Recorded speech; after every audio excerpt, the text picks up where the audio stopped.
We start the month with the America's X Cup as Team UK faces Team Mexico. Same format as the previous two shows, 4 singles matches worth a point each, 2 tags worth 2 points each, and then an 8-man tag team elimination match worth 2 points per elimination. In the event of a tie, the captains face the following week in a decider. So this show, this show and these teams...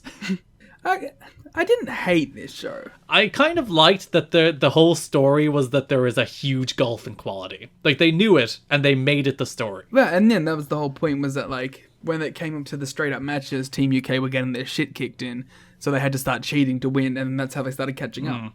So we start with Mr. Aguila against Dean Allmark. This show features the most... Extreme Dean. He's not Dean Allmark, even though Mike Tenay does call him Dean Allmark at one stage. And during the tag match at the end of the show, they called him Extreme Dean Allmark in the intro.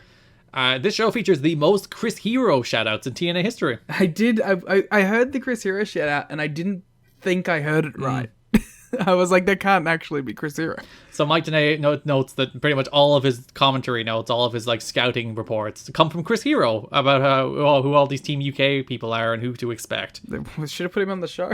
He should have been in Team UK. So yeah, Chris Hero's scouting note here was to look out for all those martial arts kicks. That sounds like Chris Hero. Talk about Dean Allmark. Yeah, he's only 20 here. Dean is a Wrestle 1 alum. I know him well. Yeah, Aguila wins with a split leg moonsault, goes 1-0 up. Garrett, do you know what Dean Allmark's Wrestle 1 match was? I looked it up, but I don't remember. It was against Seki Yoshioka. Yes. For some British title, I think. Which it makes perfect sense to be defended in Wrestle 1. Yoshioka won, I believe. Dean Allmark being screwed. New champion. Being screwed in TNA and Wrestle 1. But I think that's all he did there. So Allmark is actually in this year's Super Strong Style 16. That happened this week, didn't it? Yes. Did he win?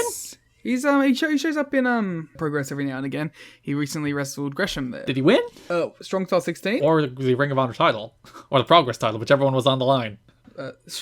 Hey guys, spoilers for Progress. Oh yeah, sorry. He lost a Progress World title shot against Cara Noir. Oh. Then he lost a ROH World Title Pure Rules match against Jonathan Gresham. Oh. Then he lost the first round of the Super Strong Style 16 against Chris Ridgway. Oh. Then he lost to Big Damo in a non-tournament match on night 2. Not going well for old Dean Allmark. Extreme Dean. He needs to bring Extreme Dean back, and I think he'll be fine. I'm actually going to learn who won Super Strong Style 16 right now. Wait, what? Is it still happening? It might not be over. Apparently, I guess it's still 3 nights. I would have assumed they just went down to 2 nights. Would you like to know who's in the finals? Sure. From what my understanding is that your final 4 are Gene Money. Who? Yes. Chris Ridgway, who defeated Regal's kid. Warren Banks, who defeated Kid Lycos. Who? Warren Banks. I'm becoming one of those old people who does who, but it's also a Progress, so I'm justified. And of course, Johnny Progress, who defeated Aramis. He should win it. So we got Johnny Progress, Warren Banks, Chris Ridgway, and Gene Money. Imagine showing that Final 4 to somebody from Progress like 3 years ago. Yes. Poor Dean Allmark. Yeah. No, things aren't going well for him in NWA, TNA, or Progress. Dean Allmark's only 38. He's really young. Yeah, he was 20 here, and that was 18 years ago. Mike Tenay told you he was 20. You should have been able to do the math on that, Liam. That is how it goes. Well, fair play to Dean. I actually like Dean. I like him here in the TNA, and I like him when I see him in the more modern wrestling scene. He was about as good as a guy being squashed by Mr. Aguila could be. Yeah. Because all these matches just feel like men against boys. And I think some of that is by design because they realize the UK team is a bit of like giant nerds. So they treat them as boys, but it is very much men against boys. I want to talk about the second match, including my new favorite wrestler. I still have a point to make about Mr. Aguila against Dean Allmark. Thank you very much. How? I did like that Mike Tenay pointed out on commentary that Aguila had lost both of his singles matches in the previous 2 America's X Cups, but then also pointed out that he was drawn against the team captains both times. So I liked some of that, like, tournament to tournament storytelling. I forget what other team, it must have been Hector Garza and Mr. Aguila, where they mentioned that they had never won the tag match. And they pointed out that the team of Abismo Negmo and Juventud Guerrera had never lost, but also Juvi's gone now, so will that cost them? Yes. So, yeah, second match in the tournament, it is Heavy Metal facing Robbie Dynamite. I love Heavy Metal. He's cool. I don't think he's good. He's actually kind of bad, but he looks so cool. No, his gear is tremendous. I love that his offense seems to be just throwing himself. Yes, with just complete reckless abandon. I love him. So Robbie Dynamite hasn't been active since 2018. He's mostly seen to work in Germany since since the last, 10 years, basically. What's Heavy Metal doing? He's still wrestling. He's still in AAA. He is wrestling. He do be wrestling still. Yeah, he still does a bunch of AAA tags. Oh, he is the Chaos Heavyweight Champion. Good for him. Proud of him. Don compared Robbie Dynamite to the British Bulldog, even though his name is Dynamite. It's right there, Don. I thought he meant the animal, the British He Bulldog. looks like a bulldog. That's what I thought he meant. This match was messy, and it was very clear that Heavy Metal was, actively having to slow down for Robbie Dynamite. I like the grappling though. I like that Robbie he shot in on the first one and he took him down and tried to stop the flying. I like that this match was basically like a showcase for Heavy Metal. Yeah, it was a complete squash. I think it was 3 minutes long. Shout out to Robbie Dynamite for being the only guy to swap his gear halfway through. It's because they misspelled his name. They spelled it with a Y in this match, and then in the tag match they spelled it IE. So he's actually a different wrestler. That's the reason he changed his gear. Is that why he put on the England flag? No, bad. Come on, England. I'm a football bar guy now at 6 a.m, so I can do that. Heavy Metal won with the Lab Master Straw Cradle, 2-0 up to AAA. Then you had Hector Garza against Frankie Sloan. Oh, look at you, 2-0. Sounding like fucking... Oh, Dave Taylor. Actually, Dave Mike Taylor. Tenay pointed that out. He said, you're 2-0 down. It's like, or 3-0, I think it was when he did the speech. You're it was 3-0 down. And then Mike Tenay is like, he said 3-0, which is the British parlance. So yeah, you have Frankie Sloan against Hector Garza. Frankie Sloan is still active. He's in his 50s. He was once squashed by Vlad Kozlov in WWE. Did he have the same gear? No, but we will talk about somebody having the same gear in WWE in a moment. Garza wins with a tornado. Garza still rules. Crowd's really into him. I will say Garza does the thing where he taps the mat a bunch, where he's selling a submission, and it looks like he's tapping out. Just gotta hit it with your back of your hand. So yeah, Hudson is then backstage with Dave Taylor and Team UK. He's sick of his team of losers. He's like, how can I go back to the Queen? Yeah, she's gonna be devastated. It was her platinum jubilee, and she's still thinking about it to this day. She's like, that goddamn Team UK and the America's X Cup really let me down. She's sitting up there. She's like, fucking Dave Taylor. Really fucked me on that one. Dean Allmark better not win Super Strong Style after letting me down. I had 20 quid on him.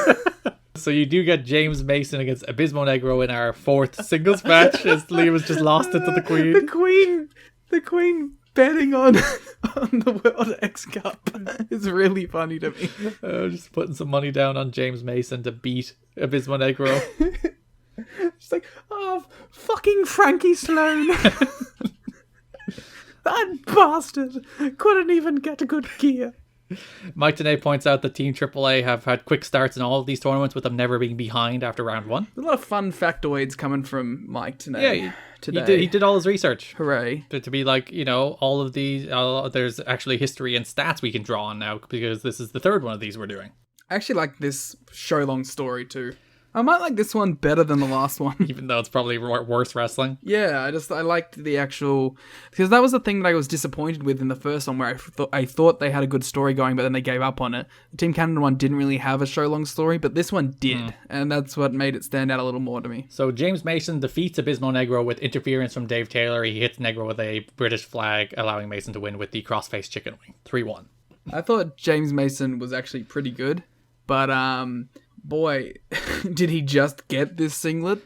Because he seemed incredibly uncomfortable in So it. he's wearing this singlet. James Mason once had a WWE television match where he wrestled MVP and beat MVP after interference from Great Khali. This was in the losing... Yeah, where he had to get a certain number of wins to get a contract bonus, and then he couldn't win. I'm going to see what James Mason has done on Progress. And in that match, Liam, 4 years later, he was wearing the exact same singlet. Was he adjusting it the whole time? It was discolored as well. It was the blue wasn't as dark anymore because he had worn it so long. And even Taz on commentary, he buries the singlet for being ugly. Yeah, it's not a good one. Yeah, these guys, none of them looked good here. Wrestling they were all fine, but the gimmicks was woof. Oh, I forgot to mention my favorite pseudo burial in the Frankie Sloan match. Mike Tenay reports that the Chris Hero scouting report is that he uses the most basic offense of the four members. Yeah, it's like the most basic. He's offense. really bland. That's when I noticed the Chris Hero name, and I was like, I must have misheard. Yeah, because he did it for all of them. He did a little Chris Hero scouting report. Let me go to the I think the tag matches are always the weakest parts of the tournament for me. Because like there's a bit of like fun freshness to seeing all the names for the first time in the singles, and then the tag matches feel like a little more obligatory before they get to the 8-man tag. Yeah. So we had the usual 2 tag matches. Frankie Sloan and Robbie Dynamite defeated Hector Garza and Mr. Aguila to take it to 3-3 after Taylor hit Aguila in the neck with the flag, as Aguila had a submission in, allowing UK to win. And then the other one was Extreme Dean and James Mason defeated Heavy Metal and Abysmal Negro. Dave Taylor ran in, Bulldog Negro. Taylor should have been on the team. Yeah, they should have just put him in the matches. He would have won. Just put him in the James Mason role. So Mason crossface Chicken Wing Negro to win 5-3 to UK now. They're in the lead. Woohoo! And then I like that Team AAA were like shook by this. They were rattled. So Scott Hudson's backstage. He's with Team AAA. They're mad. They're down. And they're like, we have to sweep this 8-man tag just so we're not disrespected. We've embarrassed the flag and we've embarrassed Mexico. Dean's a pretty good little flyer. I like him. For some reason, Armando Quintero was like, oh, the Queen will be so disappointed in us too. I don't know why. It was weird. Yeah, the Queen loves Mexico. The Queen has actually bet on both sides. Yeah, the Queen went to a different booking. She's like, all right, 50 quid on Heavy Metal. She went in there wearing like a freaking Abysmal Negro mask, being like, I'm disguised. I would like to talk to Mr. Aguilar. I would like to knight him, Sir Aguilar. Then we had our main event. Mr. Aguila, Hector Garza, Heavy Metal, and Abysmal Negro defeated Extreme Dean, Frankie Sloan, Robbie Dynamite, and James Mason to retain the America's X Cup for a second time. Holy fuck, I hate Frankie Sloan. So Dave Taylor tripped Heavy Metal, allowing Dynamite to pin him, which put the UK 7-3 up. Abysmal Negro then pinned Dean with a tombstone, 7-5. Heavy Metal ran off Dave Taylor, removing him from ringside, and then AAA swept from there. Aguila pinned Swoan with a split leg moonsault.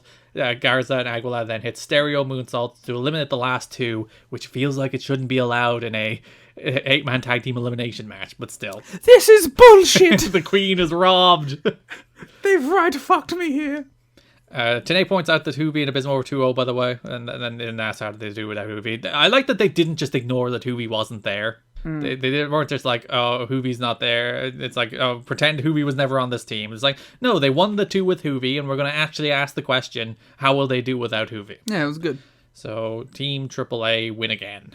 11-7 is the final score. They should add them all together. See who has the most totaled. Well, it'd probably be AAA, considering they're the only one that's been in all 3. And they've won all 3, so they will. I have answered my own question. I wonder who did the best out of all of the other teams. I wonder who has like the best individual record out of AAA. Who won the most points? It has to be it